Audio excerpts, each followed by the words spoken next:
I've been wanting to get back to using the fourth axis on my CNC machine. I keep seeing it from my lathe and wondering when I'm going to use it. So I modeled a spoon that I had in mind, something a little bit goofy. It's sort of a spoon with spikes on the back. I glued up some scrap pieces of the pine that I've been using that I got at an auction last fall to make a blank to go onto the CNC machine. Once I had that block glued up, I could shape it to get it a little closer to the final form on the CNC machine. I cut some notches in one end so the chuck on the fourth axis can hold the piece a little bit better. And I drew approximately what I thought the piece was going to need for material, and I cut out that shape from the block. This is sort of the really rough pass. And my camera started to move for some reason at this point. You can see how the jaws of the chuck fit into those notches I cut. My hope is that this will help the chuck hold the piece a little bit better. Since I've used this, I've upgraded to Mach 4. This is the software that links the computer to the actual motors on the CNC machine. So I didn't know if this was really going to work or which drivers I should use and all of that kind of stuff, but after some tinkering, I got it to work.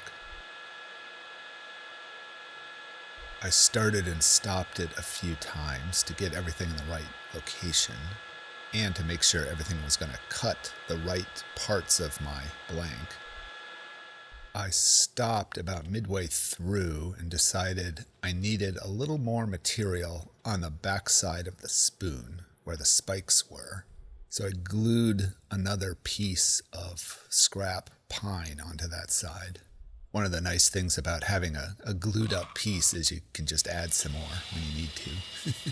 And I cut off some of the material that wasn't being removed by the router bit, as I could see where the form was in the block of wood now.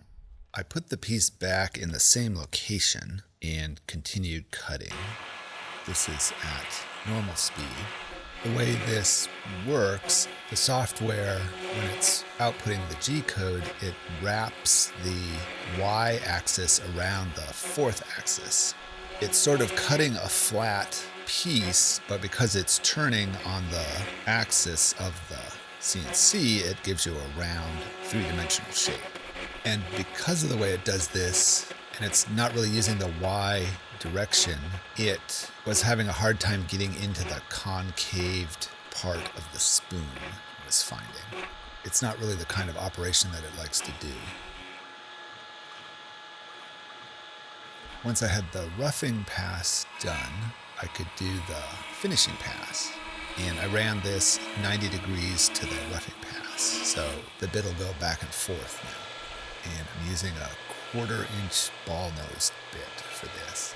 For this, I set the step over so the amount that it moves on each pass to a very small number. I think it's 10% of the width of the bit. So this took a while, but it gave a fairly good surface.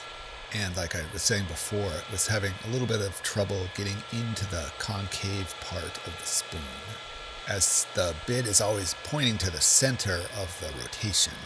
It doesn't move in the Y direction to get into spaces that it can't reach when it's pointing towards the center. So this is the speed it was actually going. I think I had it at 100 inches per minute, maybe 200, something like that. And it worked fairly well. A little bit of fuzz here and there. And it had trouble on some of the spikes. So I went back and decided to point the spikes so that they would all point in towards the center a little bit more, so that the bit could get around to all the sides of the spikes a little better. And I flattened out the concave part of the spoon and decided I would just do that later by hand. And I can save that as an object file, an OBJ file.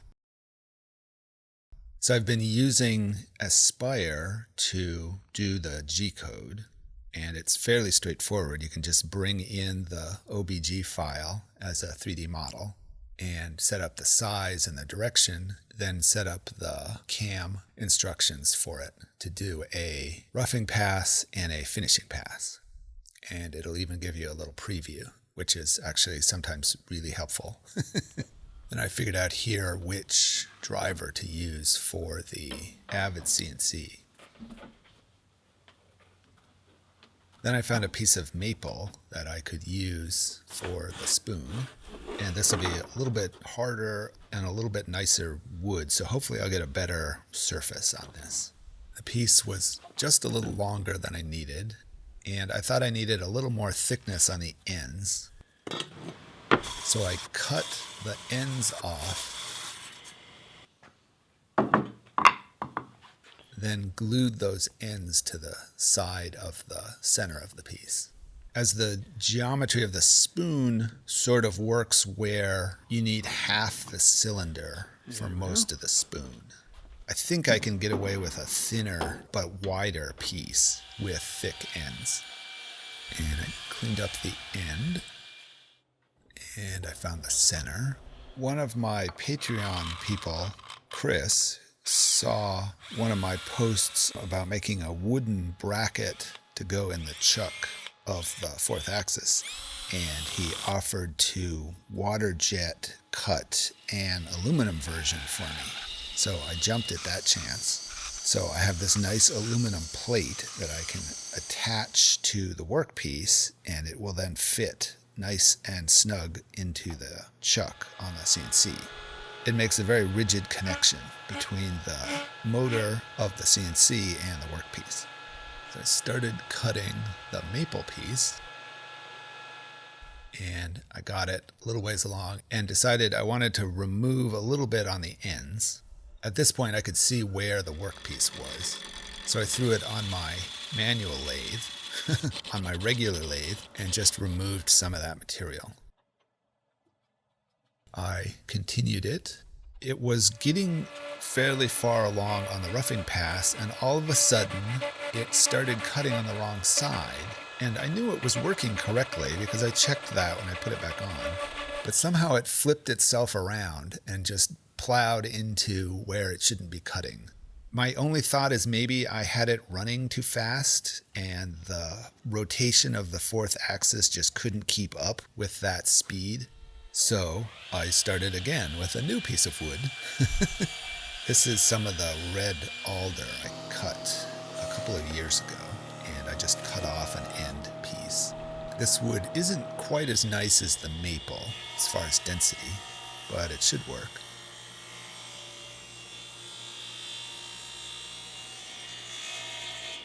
And I added a little bit more thickness at the drive end. And once that was together, I cleaned up the ends. And I added the mounting plate. And I shaped the piece to close to what I thought it was going to be, just to remove material so the bit isn't cutting so much. And I can put this piece on, see how that metal plate fits into the jaws of the chuck. So this time I ran it in the other direction, so the roughing pass is going parallel to the axes. And I ran it slower. I think I was running at 300 inches per minute on the maple version, and I slowed it down to, I think, 150. So you can see the roughing pass is going back and forth now. Which once I could see how this was working, that direction change between the roughing pass and the finishing pass didn't seem like it really mattered so much. I had a thought at one point of sanding off the spikes and re-gluing a different colored wood on the end of where the spikes would be, and then recutting it so I'd have sort of a segmented spoon, but I didn't end up doing that. Changed the bit. When I did this earlier, I didn't have it over my bed of the CNC machine, and I dropped my 1/2 inch bit, and even just from a little bit above the concrete floor, it shattered. They're very brittle. Think of these carbide bits as made out of glass. And I can put in the finishing bit, which is a 1/4-inch bullnose bit, and it tapers down from a 1/2 inch at the collet. So it gives you a nice long reach on the bit without being too flexible. Then I could do the finishing pass. I think I made the step over just a little bit more on this. I think it was 15% of the width of the bit. And you can see the finish isn't quite as nice as the maple, but it's doing okay. It is breaking off bits a little bit. So this went better, although I lost the tops of a few of the spikes. I think I had the finishing pass going a little bit deep, sort of like I didn't take off quite enough with the roughing pass. So that broke off a few of the pointy parts, and this wood just isn't as dense as a good hardwood. So I kind of screwed this up in that I cut a little bit too much over here by the drive side and made the amount of wood that's holding the piece fairly small. So it meant as it was cutting the wider end here, it was flexing a bit, which kind of meant for not the smoothest finish on the piece. I really should have cut it flipped around, so this is on this side, and put a bigger, more material between the drive side and where it's working on the wood, so it wouldn't flex so much. I think I'm going to try and clean this up by hand and make it work. I'm not sure why I didn't notice this on my other prototypes that I had made. I think the maple one I just never cut enough to get to where it would flex a little bit. And I can take that mounting plate off. So with this, I was going to have a bunch of hand work to do. I got out my Fairchild Dremel type tool. I found it takes 1/8 inch bits, so that's a fairly common size, so I can get bits for it. I have some carbide rasp type bits that I got. Actually seem to carve pretty well. And I tried using my bigger pad sander, and it was just too big. So I got a little flap disc for the Fairchild. That worked pretty well, just to kind of get the finish on the spikes a little bit better. And I got a little drum attachment bit. I then carved out the concave part of the spoon with my grinder. That actually went really quickly. It worked really well. Then my little pad sander worked in the spoon part of the spoon. What ended up working really well was just a piece of sandpaper wrapped around a small dowel, and I could just get into all the little spaces. It really didn't need much sanding, it just needed to kind of be touched everywhere. Then I cut off one end, and as that end was a spot that the CNC could never get to, I had to shape that part by hand. So I just kind of eyeballed this part and carved the end so it looked sort of like it should. This actually went pretty quick. And I cut off the other end. Then shaping this end was a little simpler. I just kind of had to take off a little bit of the cylinder that was at the end. And there wasn't very much in the way at this end, so it made it easy to get to all of the surfaces. And it's about done. What do I even do with this? I sort of just had this idea about the form. I didn't really have a function for it. I chased the cat with it. She normally doesn't like being combed, but she didn't seem to mind my spoon. Kitty, kitty, kitty, kitty. Kitty, kitty, kitty, kitty. That felt good, kitty, kitty. That felt good. tried giving a back rub with it. I'm not sure this is really the best function for it. Do you want your back scratch? Oh, I'd love my back scratch. Thank you. One thing I had in my mind was that it was a little bit like a noodle spoon, where you have the pegs on one side that pick up the noodles. I don't know that it really worked any better than a stick would have worked.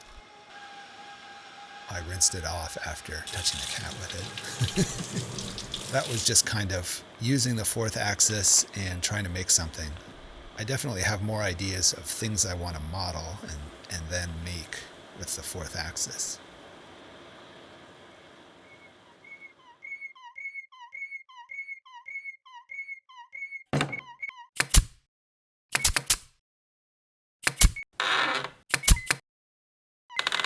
Thanks for watching.